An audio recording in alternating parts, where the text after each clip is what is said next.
Olá, o estudo de hoje, o estudo 248, temos 3 mitzvot. Essas 3 mitzvot estão todas relacionadas, mas elas são registradas e contadas na contagem das 613 como os 3 mitzvot separadas. Primeira mitzvah é o mandamento positivo 208, que é o mandamento de regular as nossas medidas. As nossas medidas de peso, medir territórios, medir quantidades, volume. Todas essas medidas elas têm que estar exatas e devemos regulamentá-las para que balanceá-las e regulamentá-las que elas estejam exatas. Esse é o mandamento 208.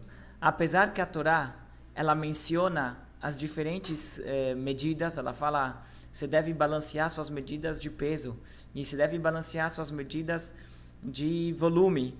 Apesar que a Torá ela especifica cada uma dessas medidas, o Rambam ele se estende aqui para provar que na verdade é tudo um conceito só. Devemos balancear as nossas medidas, as medidas que nós usamos para compra e venda. Não é nada mais do que não podemos contar como 2 mitzvot, já que ele contou peso, já que a Torá ela mencionou peso e ela mencionou volume, então vamos contar uma mitzvah para o peso, uma mitzvah para o volume. Diz o Maimônides que não, são todas partes de uma mitzvah, é que mantenhamos balanceadas e regularizadas as nossas medidas. Depois ele menciona na mitzvah 271, que é uma proibição, a proibição 271, que na verdade seria a proibição da mitzvah anterior. A mitzvah anterior é que devemos regulamentar as nossas medidas, a mitzvah 271 é que é proibido usar essas medidas na hora de comprar e vender. Não devemos usar essas medidas que elas acabam enganando o comprador ou vendedor, o pessoal com quem estamos lidando. Se na hora de comprar a gente usa uma régua que tem uns centímetros um pouquinho maior e na hora de vender a gente vende com uma régua que tem uns centímetros um pouquinho menor, a gente vai sair lucrando dos dois lados. Isso aqui é a proibição de fazer comércio utilizando essas medidas falsas.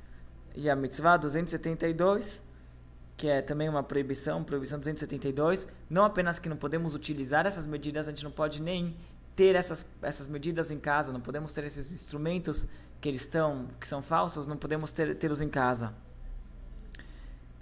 E de novo ele entra naquela questão que, apesar que a Torá ela falou não podemos ter pedras que estão irregulares e não podemos ter medidas de volume que estão irregulares, apesar da Torá ela mencionar ela na verdade é só uma proibição, que é ter na nossa propriedade essas medidas irregulares. Ele vai tão longe que se aquele instrumento que você está usando, que ele está irregular, ele parece um instrumento de medida e você guarda na tua casa para usar ele como, aqui ele menciona um recipiente para urina, que antigamente que não tinha privadas, aqui é uma espécie de um pinico, uma privada que eles tinham, que as pessoas guardavam urina e depois levavam em casa. Nem para isso eu posso usar, apesar que as pessoas aparentemente não vão usar, mas eu não posso ter uma medida dessas na minha casa. Só para esclarecer o que está acontecendo, porque o Maimônides se estende tanto, como já falamos algumas vezes, o propósito do Maimônides nesse livro é demonstrar e registrar quais são as 613 mitzvot da Torá. E o que é considerado uma mitzvah e o que é considerado detalhe de uma mitzvah. Então aqui justamente é o que está acontecendo, o que ele se estende aqui. Porque nessa proibição de ter medidas e instrumentos de medidas falsos, que são fraudulentos na nossa casa, a Torá ela menciona de uma forma muito interessante. Ela fala, você não deve ter pedras na tua casa. Você não deve ter medidas na tua casa. Exatamente assim, ela fala não 2 vezes. Ela vem com o advérbio de proibição, negação 2 vezes. Não tenha medidas. Depois ela fala não tenha pedras. Quando a Torá ela fala 2 vezes, a gente começa a ficar atento. Calma aí, será que são 2 proibições? É uma proibição só? Isso como o Maimônides está vendo, por isso que ele se estende, é para provar que é só uma proibição, não são 2. Apesar que a Torá ela menciona o advérbio de negação 2 vezes em 2 versículos separados, mesmo assim, como o conceito é um só, é ter em nossa propriedade instrumentos de medida fraudulentos, essa é a mitzvah, essa é uma mitzvah só, uma proibição só, e o resto, quando ele começa a mencionar, entrar nos detalhes, que ele fala medidas de peso e medidas para medir volumes, então na verdade são tudo detalhes de uma mitzvah só, que é ter em nossa propriedade as medidas fraudulentas. Isso que ele entra aqui, por isso que ele menciona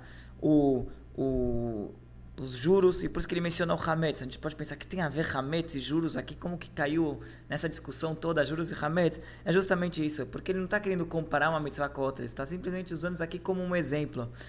Antes, falamos do que, por exemplo, no caso dos juros, a Torá também ela chega e fala assim, você não deve emprestar, você não deve cobrar juros do teu amigo, não pode ser juros de comida, nem juros de dinheiro. Aqui, de novo, ele menciona 2 exemplos, juros de comida, juros de dinheiro.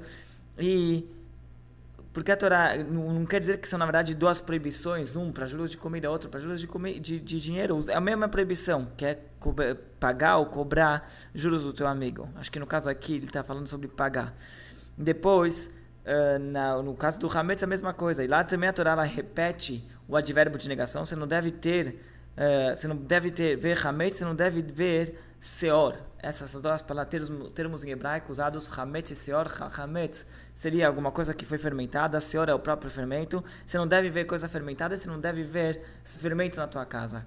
Não é que é 2 proibições, é uma proibição só, é Hametz, o que nós chamamos hoje de Hametz, você não pode ver e não pode ter não pode possuir Hametz. Tá bom, agora, porque a Torá ela repetiu, falou de 2 formas, isso aqui não vai acrescentar, não tem uma implicação legal se é uma mitzvah a mais ou se faz parte da mesma mitzvah. Tudo faz parte de uma mitzvah só, que é não possuir Hametz. A Torá ela repetiu o advérbio de negação, isso aqui não veio acrescentar uma proibição a mais. Então, o mesmo acontece no nosso caso, quando a Torá fala você não deve possuir pesos fraudulentos, você não deve possuir medidas de volume fraudulentas, ela estava falando a mesma proibição e não 2 proibições independentes.